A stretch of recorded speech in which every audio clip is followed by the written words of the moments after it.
Now I have started with psalms अनि भजन सङ्ग्रह पढ्दै गर्दा 1 2 3 4 पढ्दै गर्दा एउटा चिज चाहिँ मलाई एकदमै इन्ट्रेस्टिङ लाग्यो र मेरो अटेन्सन त्यसले ड्र गर्यो है। अनि मलाई पनि त्यस्तै चाहिएको छ है। त्यो चाहिँ के भन्दाखेरि 3 मा चाहिँ स्पेसली डेभिड लेखेको रहेछ यो। अनि कहिले भन्दा जब उसको छोराले चाहिँ मार्नु खेदाउँदैछ, मेबी जङ्गलमा थियो होला ऊ है।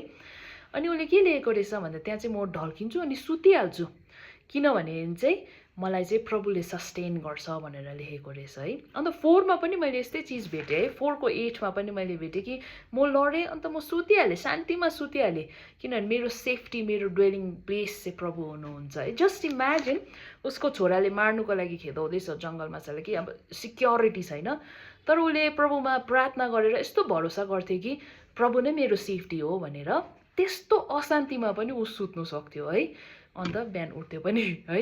अनि यो चाहिँ मलाई एकदमै इन्ट्रेस्टिङ लाग्यो। हामी पनि कत्तिकै प्रभुलाई प्रार्थना गर्छौँ, तर हाम्रो त्यस्तो फेथ भएको हुँदैन, त्यसले गर्दा हामीलाई निन्द्रा लागेको हुँदैन, बोगी नै रहन्छौँ हामी त्यो बोझलाई है। तर डेभिडकोबाट चाहिँ मैले यो चिज सिक्दै थिएँ। जस्ट इमेजिन त्यस्तो इन्सिक्योर भएको ठाउँमा है, जहाँ उसलाई मार्नुको लागि नै खेदिरहेको छ, त्यहाँ पनि हि कुड स्लिप, प्रभुमा भरोसा गर्न उसलाई सिकिरहेको थियो। अनि मजाले पिसफुली भनेर लेखेको छ है। सो यो चाहिँ मलाई पनि लोभ लाग्यो है। अनि मैले भन्दै थिएँ प्रभुलाई, प्रभु मलाई पनि त्यस्तै तपाईँमा डिपेन्ड हुने बनाउनुहोस्, सो द्याट इन एनी सर्कमस्टेन्सेस तपाईँ हुनुहुन्छ भनेर चाहिँ म भरोसा गर्न सकूँ भनेर है। अनि this was so interesting, I thought of sharing